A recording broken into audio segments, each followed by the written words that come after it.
जय हिंद। आज की इस वीडियो में हम अपना सेकंड यूनिट स्टार्ट करने वाले हैं, जिसका आप देख सकते हो कि भारत का भौतिक स्वरूप हमें पढ़ना है। सो बेसिकली यहाँ पे हमें जो भी भारत का फिजिकल यहाँ पे स्ट्रक्चर है उसके बारे में आज हम देखने वाले हैं। सो चलिए वीडियो को स्टार्ट करते हैं। तो सबसे पहले आज की इस वीडियो में हम क्या क्या पढ़ने वाले हैं उसके बारे में मैं आपको बता दूं।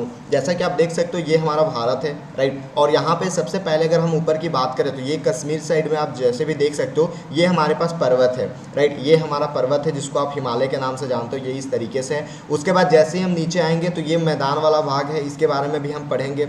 उसके बाद इधर आप देख सकते हो ये डेजर्ट है, पूरा मरुस्थल है। यहाँ पे फिर आप देख सकते हो ये पूरा पठार है जिसको दक्कन की पठार के नाम से जाना जाता है, और ये इसको पेनिनसुला भी बोलते हैं। सो बेसिकली अगर हम भारत को देखें तो इंडिया को हम अगर बांटना चाहें तो सबसे पहले यहाँ पे हमें क्या दिख रहा है, पर्वत दिख रहा है। उसके जैसे हम नीचे आते हैं तो हमें मैदानी इलाका दिखने को मिलता है जिसे हम मैदान बोलते हैं, ठीक है। उसके बाद अगर उससे नीचे आते हैं तो इस साइड में राजस्थान के साइड में आप देख सकते हो क्या है, मरुस्थल है, मरुस्थल है।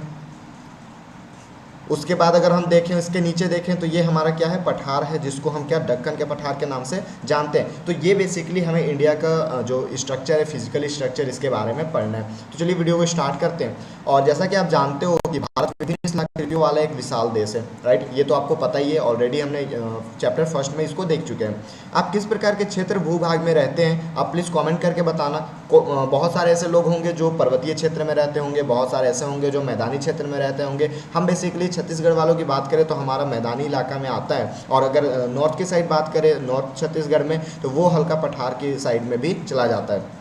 यदि आप मैदानी क्षेत्र में रहते हो तो आप वहाँ के दूर तक फैले विशाल मैदानों से परिचित होंगे। ऑब्वियस सी बात है, हम जहाँ पे रहते हैं वो हम उससे फैमिलियर हो जाते हैं। और यदि पर्वतीय क्षेत्र के निवासी हैं तो आप पर्वतीय ढलानों और घाटियों से भली भांति परिचित होंगे। वास्तव में हमारे देश में हर प्रकार की भू आकृतियाँ हैं, जैसा कि अभी जस्ट हमने देखा कि भारत में जितने भी स्थलाकृतियाँ हैं वो अनेक अनेक प्रकार के आपको देखने को मिलता है। लेकिन दिमाग में हमारा क्वेश्चन ये आता है कि सर हिमालय बना, और लेकिन हम जानते हैं कि हिमालय नवनवित पर्वत है, नववलित पर्वत है, राइट। मतलब कि नववलित कहने का मतलब है कि अभी अभी बना है, ज़्यादा दिन उसको नहीं हुआ है। तो जब अभी अभी पर्वत हमारे बना है तो सर बना कैसे होगा, इसके बारे में भी तो हम देख सकते हैं। तो सबसे पहले आप देख सकते हो कि जब हम बहुत लाखों अरबों साल पहले की अगर हम बात करें तो पृथ्वी था और इसमें एक ही लैंड हुआ करता था, राइट। एक ही लैंड हुआ करता था और ये पूरा पानी का हुआ करता था। लेकिन आप जानते हो कि हमारे यहाँ पे भूकंप होते रहते हैं, और इसी भूकंप के कारण ये जो लैंड था वो टूट गया दो भागों में, राइट। दो भागों में एक क्रैक हो गया, अलग अलग टूट गया, और उसी तरीके से टूटते टूटते ये प्लेट बनाने लगे। और उसके बारे में हम अगले चैप्टर में पढ़ेंगे कि प्लेट क्या होता है, टेक्टोनिक प्लेट के बारे में हम आगे देखने वाले हैं। लेकिन अभी मैं आपको सीधे से बता दूं कि सबसे पहले अगर हम लाखों करोड़ों साल पहले चले जाएं तो ये जो पूरा लैंड था, जैसा कि अभी आप देख सकते हो, पूरा जो लैंड था वो सभी एक ही हुआ करता था। लेकिन यहीं पे ये टूटते गया और बहुत सारे सात यहाँ पे महाद्वीप बन गए, अलग अलग बन गए, जिसके बारे में हम प्लेट टेक्टोनिक थ्योरी में पढ़ने वाले हैं। लेकिन पृथ्वी का निर्माण कैसे हुआ तो आपको पता होगा कि ये यहाँ पे सपोज ये इंडिया है, इंडिया का ऊपर वाला भाग है। यहाँ पे पहले तेथिस सागर नाम का एक सागर था, तेथिस नाम का एक सागर था। ऊपर में यूरोप था और नीचे ऊपर में ये एशिया था और नीचे में ये भारत यहाँ से ऐसे जाता था। और ये जब दोनों एक दूसरे से टकराए तो यहीं पे हमारा हिमालय का निर्माण हुआ, हिमालय की उत्पत्ति हो गई। और इस तरीके से जो हिमालय है वो नवनवित पर्वत है। यहाँ पे आप देख सकते हो ये इस साइड से अलग प्लेट था और ये भारत इधर से जाते गया। तो यहाँ पे जो तेथिस सागर था, ये जो तेथिस सागर था वो वहाँ पे तेथिस सागर में ही ये हमारा पर्वत की निर्माण होती है और ये हिमालय पर्वत यहाँ पे बन जाता है, राइट। उसके बाद अगर हम यहाँ पे बात करें कि मुख्य भौगोलिक, ऑलरेडी मैंने आपको बता दिया कि जब हम ऊपर से नीचे की ओर आएंगे, जब हम कश्मीर से चलेंगे और यहाँ पे हम कहाँ जाएंगे, अगर हम कश्मीर से चलते हैं और अगर हम कन्याकुमारी की साइड जाते हैं तो सबसे पहले हमें क्या मिलेगा, सबसे पहले हमें हिमालय मिलेगा। उसके नीचे आते हैं तो हमें क्या मिलेगा, मैदान मिलेगा। उसके नीचे हमें मरुस्थल मिलेगा। उसके नीचे क्या मिलेगा, तो उसके नीचे हमें पठार मिलेगा। ये ऑलरेडी मैंने आपको बता दिया है। तो वही यहाँ पे दिखाया गया है कि सबसे पहले मैदानी पर्वत श्रृंखला आपको देखने को मिलेगा। जैसे हम ऊपर से नीचे की ओर आएंगे, उत्तरी मैदान आपको देखने को मिलेगा, प्रायद्वीपीय पठार जो कि मैंने आपको ऑलरेडी बताया, भारतीय मरुस्थल, तटीय मैदान और द्वीप समूह। तटीय मैदान और द्वीप समूह क्या होता है, तो ये आप देख सकते हो कि यहाँ पे जो ये तटिया आपको दिख रहा होगा, जो इसके ये आपको इस साइड में दिख रहा होगा, इसको बोलते हैं तटीय मैदान, जो कि यहाँ पे आप देख सकते हो ये हमारा एक पर्वत है जिसके बारे में मैं बताऊंगा, और इसके बगल में ये जो कोस्टल एरिया है इसी को बोलते हैं तटीय मैदान। और ये अगर आइलैंड की बात करें, अगर हम इसकी बात करें द्वीप समूह की बात करें, तो ये आप देख सकते हो एक द्वीप समूह यहाँ पे हमारे पास अंडमान निकोबार, और ये लक्षद्वीप, 2 द्वीप समूह है भारत के, राइट। तो इसे हम द्वीप समूह बोलते हैं। तो ये आप देख सकते हो सबसे पहले हम हिमालय देखते हैं, उसके बाद मैदान देखते हैं, उसके बाद भारतीय मरुस्थल देखते हैं, उसके बाद पठार देखते हैं, राइट। उसके बाद कोस्टल एरिया देखते हैं, तटीय मैदान देखते हैं, ये दोनों साइड में है, और उसके बाद फिर द्वीप समूह देखते हैं, इंग्लिश में इसको आइलैंड बोलते हैं, राइट। तो ये भी आपका क्लियर हो गया। उसी तरीके से अब हम हिमालय के बारे में पढ़ने वाले हैं। अभी तक जैसे हमने देखा कि अगर हम ऊपर से नीचे आते हैं तो क्या क्या हमें देखने को मिलता है, लेकिन यहाँ पे ये भी तो है कि सबको हमें केवल देखना नहीं है, भारत को हमें केवल बाहरी नज़रों से देखना नहीं है, हमें उसको अच्छे से उसके बारे में केस स्टडी करना है, हमें उसको अच्छे से पढ़ना है। तो बेसिकली अगर हम यहाँ पे हिमालय पर्वत की बात करते हैं कि हिमालय पर्वत में क्या होता है, इसी तरीके से हम मैदान के बारे में भी पढ़ेंगे डिटेल में, उसी तरीके से हम मरुस्थल के बारे में, द्वीप समूह के बारे में, पठार के बारे में सबको पढ़ेंगे। तो आज की इस वीडियो में हम हिमालय पर्वत को बहुत ही अच्छी तरीके से पढ़ने वाले हैं। सो यहाँ पे आप देख सकते हो कि भारत की उत्तरी सीमा पर विस्तृत हिमालय भूगर्भीय रूप से युवा एवं बनावट के दृष्टिकोण से वलित पर्वत है। जैसा कि आपको मैंने बताया कि हिमालय अभी अभी बना है, उसको वलित पर्वत भी बोला जाता है। यह पर्वत श्रृंखला पश्चिम पूर्व दिशा में सिंधु से लेकर ब्रह्मपुत्र तक फैली है। सिंधु कहाँ पे है, तो ये आप देख सकते हो यहाँ पे सिंधु नदी है, यहाँ से सिंधु नदी आप यहाँ पे देख सकते हो, यहाँ से लेके ब्रह्मपुत्र नदी, ये यहाँ से इस तरीके से ब्रह्मपुत्र नदी इंटर होती है भारत में, और ये ब्रह्मपुत्र नदी तक है। मतलब इतना लंबा हिमालय को हमें देखना पड़ेगा, राइट। उसके बाद अगर यहाँ पे आप देख सकते हो कि हिमालय की विश्व की सबसे ऊंची पर्वत श्रृंखला है, राइट। हिमालय जो है विश्व की, हम केवल इंडिया की बात नहीं कर रहे हैं, हम पूरे वर्ल्ड की बात कर रहे हैं, वर्ल्ड में बात कर रहे हैं। तो जो हिमालय है वो सबसे ऊंचा पर्वत यहाँ पे माना गया है, और ये हिमालय का नेपाल वाला जो एरिया है वहाँ पे सबसे ऊंचा एरिया माना जाता है। और अत्यधिक असम अवरोधों में से एक है। ये 2400 किलोमीटर की लंबाई में फैला है। इसकी जो लंबाई है, अगर हम लंबाई की बात करें कि हिमालय की लंबाई कितनी है, तो आप लंबाई देख सकते हो 2400 किलोमीटर इसकी लंबाई है। अर्धवृत्त का निर्माण करते हुए, अब अर्धवृत्त कैसे, तो आप देख सकते हो कि हिमालय हमारा कुछ इस तरीके से है। अगर हम हिमालय की बात करें तो ये आप देख सकते हो ये इस तरीके से कुछ है, यहाँ से आते हुए ये थोड़ा सा इधर झुका हुआ है, तो इसको हम बोल सकते हैं कि ये हमारा हिमालय है अर्धवृत्त की तरह। अगर हम पूरे बना देते तो ये वृत्त हो जाता, लेकिन हम केवल इसको आधा बनाए तो इसको हम बोलते हैं अर्धवृत्त की तरह। यहाँ पर हमारे पास हिमालय की अगर स्थिति देखें तो अर्धवृत्त की तरह देखी जाती है। और अगर हम यहीं पे चौड़ाई की बात करें तो कश्मीर में 400 किलोमीटर चौड़ा है और अरुणाचल में 150 किलोमीटर। अगर हम यहाँ पे कश्मीर में देखो तो ये इसकी अगर हम चौड़ाई देखें तो ये कितना है, 400 किलोमीटर है, और यहीं पे अगर हम अरुणाचल प्रदेश में देखें तो ये 150 किलोमीटर है। समझ सकते हो कि 400 किलोमीटर कितना लंबा एरिया हो जाता है, और ये पूरा 400 किलोमीटर यहाँ पर 400 किलोमीटर इसका एरिया है, ये इतना फैला हुआ है, राइट। उसी तरीके से अगर हम पश्चिमी भाग की अपेक्षा पूर्वी भाग की ऊंचाई में अधिक विविधता पाई जाती है। मतलब ये बोल रहा है कि जो हमारा हिमालय पर्वत है वो सभी जगह समान चौड़ाई या फिर समान ऊंचाई नहीं है, कहीं पे ज़्यादा ऊंचा है, कहीं पे कम ऊंचा है। अगर हम हिमालय आपको पर्वत दिखाऊं मैं तो ये आप देख सकते हो ये कहीं पे ऊंचा है, कहीं पे नीचा है। तो इस तरीके से पर्वत की स्थलाकृतियाँ होती है। मतलब आप देख सकते हो कि अगर हम इतने ही में, अगर इतना दूर में ही अगर देखें तो कुछ नीचे में है, यहाँ पे है, कुछ ऊंचाई पे है। तो इस तरीके से यहाँ पे बोला गया है कि जब हम इसकी बात करते हैं, हिमालय पर्वत की बात करती है, तो कहीं कहीं पे ऊंचाई ज़्यादा है, मतलब विविधता पाई जाती है। अपने पूरे देशांतरी विस्तार के साथ हिमालय को 3 भागों में बांट सकते हैं। हिमालय का जो ऊपर से हम नीचे आते हैं तो उसको कितने भागों में, 3 भागों में बांट सकते हैं। उसके बारे में भी अभी हम आगे देखेंगे। इन श्रृंखलाओं के बीच बहुत अधिक संख्या में घाटियाँ पाई जाती है। घाटियाँ किसे बोलते हैं, तो ये आप देख सकते हो ये एक घाटी है। जैसे अगर हम पर्वत को बनाना चाहें यहाँ पे, तो ये आप देख सकते हो, ये अगर हम इसको इस तरीके से हिमालय पर्वत को बनाएं तो ये हमारा पहला घाटी, ये दूसरा घाटी, ये तीसरा घाटी, और ये चौथा घाटी, इसको हम क्या बोलते हैं, घाटी बोलते हैं। और इसी को बोला गया है कि बहुत सारे हिमालय में घाटी देखने को मिलता है। मतलब हिमालय की अगर हम बात करें तो घाटियों की संख्या बहुत है यहाँ पे, राइट। उसके बाद अगर हम यहाँ पे बात करते हैं कि सबसे उत्तरी भाग में स्थित श्रृंखला को महान या आंतरिक हिमालय। अब अगर हम हिमालय की बात करते हैं, हिमालय देखो मैं अभी जस्ट बताया कि 3-4 भागों में आपको देखने को मिलेगा। तो सबसे ऊपरी वाले भाग को अगर हम देखें तो इसको क्या बोलते हैं, आप याद रखना, महान हिमालय इसको बोला जाता है। ये नाम आपको एग्जाम में पूछ लेते हैं तो इसको आप याद रखना। सबसे ऊपरी भाग वाले को हम महान हिमालय बोलते हैं, या फिर इसको आंतरिक हिमालय भी बोलते हैं। इसको महान हिमालय बोलो या फिर इसको आंतरिक हिमालय भी बोलो।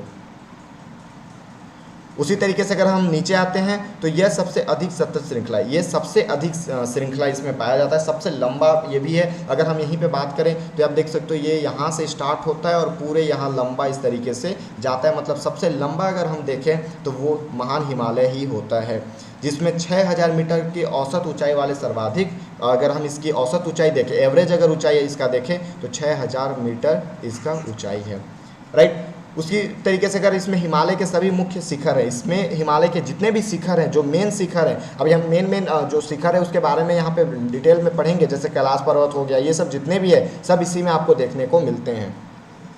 उसके बाद ये चीज़ आप याद रखना, एक टेबल है, ये टेबल से आपको कभी भी क्वेश्चन पूछ देता है कि माउंट एवरेस्ट जो है वो नेपाल में है और उसकी ऊंचाई सबसे अधिक है 8848 किलोमीटर। पहले ये 8850 किलोमीटर था, लेकिन ये हल्का क्षति होते गया और ये अब हमारे पास 8848 मीटर बच गया है माउंट एवरेस्ट, जो कि सबसे हाईएस्ट पीक है। और वो ये भारत में नहीं है, याद रखना, ये भारत में नहीं, नेपाल देश में है, राइट, नेपाल देश में ये। उसके बाद अगर हम भारत की बात करें तो कंचनजंगा सबसे ऊंचाई वाला है, 8598 मीटर इसकी ऊंचाई है, जो कि भारत में है। मतलब अगर क्वेश्चन दो तरीके से पूछ सकते हैं। सबसे पहला ये कि अगर हिमालय की हम केवल बात करें तो हिमालय में सबसे ऊंचाई पे कौन है, तो ये हमारे पास माउंट एवरेस्ट है, माउंट एवरेस्ट। उसी तरीके से अगर हम भारत की बात करें, भारत में हिमालय में अगर भारत की हिमालय की बात करें तो इसमें कौन है, कंचनजंगा, राइट। उसी तरीके से फिर मकालू देख सकते हो, नेपाल में ये 8481 किलोमीटर है। और भारत में फिर से नेपाल में देखें तो धौलागिरी भी नेपाल में ही है। भारत की सेकेंड जो ऊंचाई पर्वत है वो नंगा पर्वत है, नंगा पर्वत 8126 किलोमीटर। आप कम से कम नंगा पर्वत तक याद रखना, या फिर हो सकता है तो आप नंदा देवी तक भी याद रख सकते हो, या फिर अगर आपको ज़्यादा ही हुआ तो आप ये पूरे टेबल को याद रखेंगे, क्योंकि यहाँ से एक न एक क्वेश्चन आपको जरूर देखने को मिलते हैं। उसके बाद अगर हम हिमालय की ही बात करें तो हिमालय के सबसे बाहरी श्रृंखला को क्या बोलते हैं, शिवालिक कहा जाता है। अभी जैसे यहाँ पे मैंने बताया, और ये सबसे लास्ट वाले श्रृंखला को क्या बोलते हैं, शिवालिक बोलते हैं, ये आप याद रखना। मतलब कि अगर हम यहाँ पे देख सकते हो, ये आपके सामने हिमालय है, तो ये सबसे वाले ऊपर को क्या बोलते हैं, ये महान हिमालय है, महान हिमालय। सबसे नीचे वाले को क्या बोलते हैं, ये शिवालिक है, राइट। शिवालिक के जस्ट नीचे हम फिर अब मैदान में आ जाते हैं, मतलब शिवालिक वहीं तक है, आपको शिवालिक तक देखने को मिलता है, राइट। उसी तरीके से यहाँ पे आप देख सकते हो, ये सबसे नीचे शिवालिक है और इसकी चौड़ाई 10 से 50 किलोमीटर है, ज़्यादा चौड़ा नहीं है, राइट। जैसे हमने महान हिमालय को देखा कि वो 400 किलोमीटर था कश्मीर में, और अगर हम अरुणाचल प्रदेश की बात करते हैं तो वो 150 किलोमीटर तक था। लेकिन अगर हम वहीं शिवालिक की बात करते हैं तो ये ज़्यादा नहीं, 10 से 50 किलोमीटर चौड़ा है, मतलब ये बहुत ही नॉर्मल लेवल पे है। और ये ऊंचाई भी इसकी बहुत ही कम होती है, ये 900 से 1100 मीटर के बीच में है, ज़्यादा ये ऊंचा भी नहीं है। ये श्रृंखला उत्तर में स्थित मुख्य हिमालय की श्रृंखलाओं से नदियों द्वारा लाई गए असंपीड़ित अवसादों से बनी है। अब सपोज यहाँ पे आप देख सकते हो कि ये हमारे पास क्या था, महान हिमालय था, यहाँ तो याद है आपको, ये महान हिमालय था सबसे ऊपर में। और यहाँ से बहुत सारी नदियाँ निकलती है, बहुत सारी नदियाँ यहाँ पे बहती हुई आती है। तो आप देखते भी होंगे आपके गांव में भी अगर नदी होगा तो नदी आती है तो केवल पानी लेके नहीं, कुछ गंदगी, कुछ अवसाद अपने साथ लेके आती है, कुछ पत्थर लेके आती है, कुछ मिट्टी लेके आती है, कुछ कंकड़ लेके आती है। और वो जो मिट्टी, पत्थर, कंकड़ लाती है और उसी को अगर यहाँ पर छोड़ देती है, उसी से ये जो शिवालिक के जो भी यहाँ पर बने हैं वो इसी अवसाद के कारण शिवालिक बन पाया है। इसीलिए ज़्यादा ऊँचा और ज़्यादा किलोमीटर में भी ज़्यादा इसकी चौड़ाई नहीं है। उसके बाद अगर हम देखें तो ये घाटियाँ बजरी तथा जलोढ़ मिट्टी की मोटी परत से ढकी हुई है। अब ऑब्वियस ही बात है, यहाँ से जब मिट्टी आएगा और यहाँ पे ये सारे मिट्टी को नदियाँ छोड़ देगी और उसके बाद अपना रास्ता आगे बढ़ाती चलेगी, तो यहाँ पे जलोढ़ मिट्टी भी यहाँ पे देखने को मिलता है। उसके बाद बोल रहा है कि निम्न हिमालय तथा शिवालिक के बीच में स्थित लंबवत घाटी को दून के नाम से जाना जाता है। जितने भी आप दून देखते होंगे, जैसे देहरादून हो गया, कोटली दून हो गया, पाटली दून हो गया, देहरादून का नाम आप सभी ने सुना होगा, वो सारा शिवालिक में ही देखने को मिलता है। और आपको जब भी कोई भी नाम दे, अभी तो यहाँ पे मैंने आपको 3 नाम बताया, लेकिन कुछ भी नाम दे अगर उसमें दून लगा होगा तो आप ये चीज़ माइंड में जल्दी आपको आ जाएगा कि वो कहाँ का है, शिवालिक का ही है, राइट। जितने भी घाटी है वो सब शिवालिक में ही होते हैं, जिसमें कुछ प्रमुख दून इस तरीके से है, राइट। उसके बाद ये आप देख सकते हो कि हिमालय को हमने पढ़ा, अभी सबसे पहले पढ़ा हमने महान हिमालय को पढ़ा, उसके बाद सबसे नीचे शिवालिक को हमने पढ़ा था। इसके बीच में आंतरिक हिमालय भी एक होता है, उसके बारे में भी हम देखने वाले हैं। अब इसी तरीके से अगर हम आगे देखें तो इस उत्तर दक्षिण के अतिरिक्त हिमालय को पश्चिम से पूर्व तक स्थित क्षेत्रों के आधार पर भी विभाजित किया गया है। सपोज कहने का ये मतलब है यहाँ पे ये आप देख सकते हो कि अभी हम ऊपर से नीचे आ रहे थे तो हिमालय को 3 भागों में हमने देखा, महान हिमालय, आंतरिक हिमालय और यहाँ पे शिवालिक, ठीक है, इसको वृहद हिमालय भी बोलते हैं बीच वाले को, राइट। लेकिन ये बोल रहा है कि सपोज हम अगर बाएं से दाएं की ओर चले, राइट, बाएं से दाएं जाने का मतलब है कि यहाँ पे अभी आपने बताया कि हम ऊपर से नीचे चलेंगे तो इस तरीके से हमें आए। लेकिन अगर सपोज मैं यहाँ पे हूँ, ये सिंधु नदी पे बैठा हूँ और मुझे जाना है कहाँ, मुझे जाना है अरुणाचल प्रदेश पे जाना है, तो ऐसे जाऊँगा तो मुझे कौन कौन से ऐसे पर्वत मिलेंगे, कौन कौन से हिमालय मिलेंगे जिसको मैं पार करते हुए जाऊँगा, तो उसके बारे में भी हमें यहाँ पर पढ़ना है। और उसके बारे में यहाँ पर बोल रहा है कि सतलुज एवं सिंधु के बीच स्थित हिमालय के भाग को पंजाब हिमालय के नाम से जाना जाता है। कहाँ पे है ये, तो ये आप देख सकते हो सतलुज और सिंधु नदी के जो बीच वाला एरिया है। चलिए हम मैप में देख लेते हैं, सतलुज कहाँ पे दिख रहा है आपको, ये सतलुज है और ये सिंधु है। तो इसके बीच में जितने भी मतलब यहाँ से लेके यहाँ तक के जो भी हिमालय यहाँ पे आते हैं उसको हम बोलते हैं पंजाब हिमालय, राइट, पंजाब हिमालय। तो ये आप याद रखना कि पंजाब हिमालय किसको बोलते हैं, तो ये पहला नाम हमारे पास हो गया पंजाब हिमालय। ये पंजाब हिमालय जो है सतलुज और सिंधु नदी के बीच वाले एरिया को बोलते हैं पंजाब हिमालय। ये नाम कभी भी आपसे पूछता है तो ये नाम आप याद रखेंगे। पंजाब हिमालय किसे बोलते हैं, तो सतलुज और सिंधु जो दोनों नदियां हैं उसके बीच के जो भी यहाँ पे हिमालय आएगा, जो भी हिमालय आएगा, शिखर आएगा, उसको हम पंजाब हिमालय के नाम से जानते हैं। उसके बाद पश्चिम से पूर्व तक क्रमशः इसे कश्मीर तथा हिमाचल हिमालय के नाम से जानते हैं। अब जैसे यहाँ से यहाँ तक तो पंजाब हिमालय, उसके आगे जाएंगे तो ये हमारे पास क्या हो जाएगा, कश्मीर हिमालय, और उसके और आगे जाएंगे तो ये हमारे पास हिमाचल हिमालय हो जाएगा। मतलब यूँ कि यहाँ पे आप देख सकते हो ये तो हमारे पास पंजाब हिमालय था, लेकिन यहाँ पे जाओगे तो ये हमारे पास कश्मीर हिमालय हो जाएगा, और ये यहाँ पे जाओगे तो क्या हो जाएगा, हिमाचल हिमालय हो जाएगा। मतलब अगर आपको देश का नाम याद है तो आप ये बता सकते हो कि भैया सबसे पहले यहाँ पे पंजाब आता है, क्योंकि एक्चुअली पंजाब का जो रीजन है वो पाकिस्तान में भी आता है, तो उसको हम पंजाब हिमालय के नाम से जानते हैं। जैसे ही फिर आप इस साइड में आते हो तो वो हमारे पास क्या हो जाता है, कश्मीर आता है, तो इसको हम कश्मीर हिमालय के नाम से जान जाते हैं। उसके बाद जैसे हम इधर जाते हैं तो वो हमारे पास क्या आ जाता है, वो हमारे पास हिमाचल प्रदेश आ जाता है, इसलिए हम उसको हिमाचल के नाम से जानते हैं। उसी तरीके से अगर हम सतलुज तथा काली नदियों के बीच स्थित हिमालय के भाग को कुमाऊं हिमालय के नाम से जानते हैं। यहाँ पे कहीं पे आप इस जगह पे देखोगे काली नदी है और इसको क्या बोलते हैं, कुमाऊं नदी, कुमाऊं हिमालय के नाम से जानते हैं, तो ये आप याद रखेंगे। उसके बाद काली तथा तीस्ता नदी नेपाल हिमालय का एवं तीस्ता तथा दिहांग नदी असम हिमालय का सीमांकन करती है।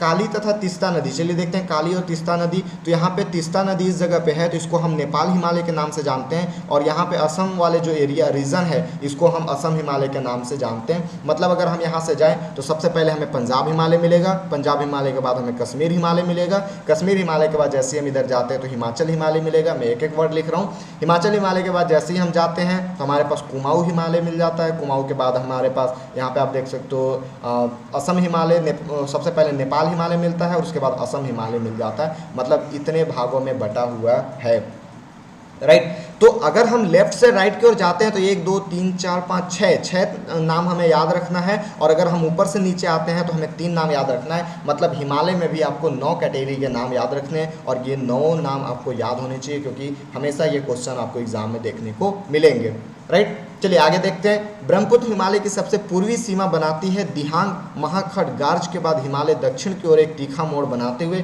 भारत की पूर्वी सीमा के साथ फैल जाता है। इन्हें पूर्वांचल या पूर्वी पहाड़ियों तथा पर्वत श्रृंखलाओं के नाम से जाना जाता है। ये हम यहाँ पे बात कर रहे हैं कि जैसे ही आप देख सकते हो ये लास्ट वाले हम जब इसका नामकरण कर रहे थे तो ये असम हिमालय था, लेकिन जैसे ही अरुणाचल प्रदेश के पास जाता है और ये यहाँ पे ब्रह्मपुत्र नदी निकलती है और ये तीखे मोड़ लेता है। सपोज आप ऐसे जा रहे हो, और अचानक ऐसे मुड़ जाओ तो इसको बोलते हैं तीखा मोड़। आप रास्ते में भी देखे होंगे कि बोर्ड लगा होता है कि आगे तीखा मोड़ है, राइट। मतलब आप डायरेक्ट जा रहे हो तुरंत मुड़ जाओ। ये क्या होता है, मोड़ अगर ऐसे होता है कि यहाँ चलो धीरे धीरे धीरे ऐसे मुड़ते हैं, नहीं, लेकिन यहाँ पे ये डायरेक्ट मुड़ जा रहा है तो इसको बोलते हैं तीखा मोड़, और ये डायरेक्टली यहाँ से ऐसे मुड़ जाता है, ये आप देख सकते हो। और इसको क्या बोलते हैं, पूर्वांचल हिमालय। ये जो हिमालय है इस वाले रीजन में उसको हम पूर्वांचल हिमालय के नाम से जानते हैं, ये यहाँ पे बोला गया है, राइट। उसके बाद आप देख सकते हो कि ये जो पहाड़ियाँ हैं उत्तर पूर्वी राज्यों से होकर गुजरती है तथा मजबूत बलुआ पत्थरों जो अवसादी शैल हैं से बनी है। ये घने जंगलों से ढकी है तथा अधिकतर समांतर श्रृंखलाओं एवं घाटियों के रूप में फैली है। पूर्वांचल में पटकाई, नागा, मिजो तथा मणिपुर पहाड़ियाँ शामिल है। ये आपको याद करना होगा तो कर सकते हैं, नहीं तो ये कोई ज़रूरी भी नहीं है। आपको पटकाई मिलेगा, नागा हिमालय मिलेगा, मिजो, मणिपुर, यहाँ की हम बात कर रहे हैं कि यहाँ पे आपको पटकाई, मिजो, इस तरीके से नागा आपको यहाँ पे देखने को मिलता है। नागा, मिजो और मणिपुर पहाड़ियाँ मिलती है। तो ये रहा हमारे कुछ, आई होप ये समझ में आया होगा जितने भी अभी हम हिमालय के नाम से पढ़ें। बेसिकली अगर हम हिमालय में देखें तो हमने ज़्यादा कुछ नहीं पढ़ा है। हिमालय का सबसे पहले हम नामकरण देखते हैं कि सब नामकरण में अगर देखें तो ये महान हिमालय है। उसके बाद यहाँ पे आप देख सकते हो वृहद हिमालय आता है और नीचे सबसे शिवालिक आ जाता है, और उससे ऊपर आप एक और देखोगे तो वो निम्न हिमालय है, लेकिन आपको उसके बारे में अभी नहीं पढ़ना है। वो आप जब 11th में जाओगे तो वहाँ पर इसको हमें पढ़ना है। अभी केवल हमें 3, अगर हम ऊपर से नीचे आते हैं तो 3 हिमालय के नाम पढ़ने हैं। उसी तरीके से आप लेफ्ट से राइट में जाते हो तो यहाँ पे आपको अलग पंजाब हिमालय पढ़ना है, उसके बाद कश्मीर हिमालय पढ़ना है, फिर आगे जाते हो तो आपको यहाँ पे हिमाचल हिमालय पढ़ना है, फिर नेपाल हिमालय पढ़ना है, दिहांग हिमालय पढ़ना है। उसी तरीके से आप आगे जाते हो तो असम हिमालय पढ़ना है। फिर यहाँ पे तीखा मोड़ ले लेता है और यहाँ पे हमें जो गारो खासी जयंतिया ये यहाँ पे बनता है, और इसको हम पूर्वांचल हिमालय के नाम से भी जानते हैं। तो इतना आज के वीडियो में हमने देखा है। आगे आने वाले वीडियो में हम उत्तरी हिमालय के बारे में पढ़ेंगे। एक ही वीडियो में हम अगर ज़्यादा कवर करते हैं तो आपको बहुत सारे कन्फ्यूज़न क्रिएट हो जाते हैं, लेकिन इसीलिए हम यहाँ पे थोड़े थोड़े पार्ट में करेंगे। इसका दो पार्ट और बनेगा जिसमें हम उत्तरी हिमालय के बारे में पढ़ेंगे, और उसके बाद जैसे ही हम हिमालय के बारे में पढ़ें उसके बाद प्रायद्वीप या पठार के बारे में भी पढ़ लेंगे, जो कि बहुत ही इंपॉर्टेंट है। उसके बाद भारतीय मरुस्थल जो कि राजस्थान वाले साइड में आपको देखने को मिलते हैं, और उसके बाद फिर तटीय मैदान जो कि मैंने आपको नीचे दिखाया था, जो कि दोनों कोस्टल एरिया होते हैं, वो तटीय मैदान के बारे में हम देखेंगे। और फिर लास्ट में आपको द्वीप समूह के साथ 2 द्वीप समूह है, एक अंडमान निकोबार और एक लक्षद्वीप, उसके साथ ही क्वेश्चन आंसर कराते के साथ ये सीरीज पे हमारे यहाँ पे ये चैप्टर कंप्लीट हो जाएगा। आई होप आज का वीडियो जो आपको था हिमालय के बारे में वो आपको समझ में आया होगा। सो मिलते हैं नेक्स्ट पार्ट में इसके नेक्स्ट वीडियो के साथ। तब तक के लिए जय हिंद।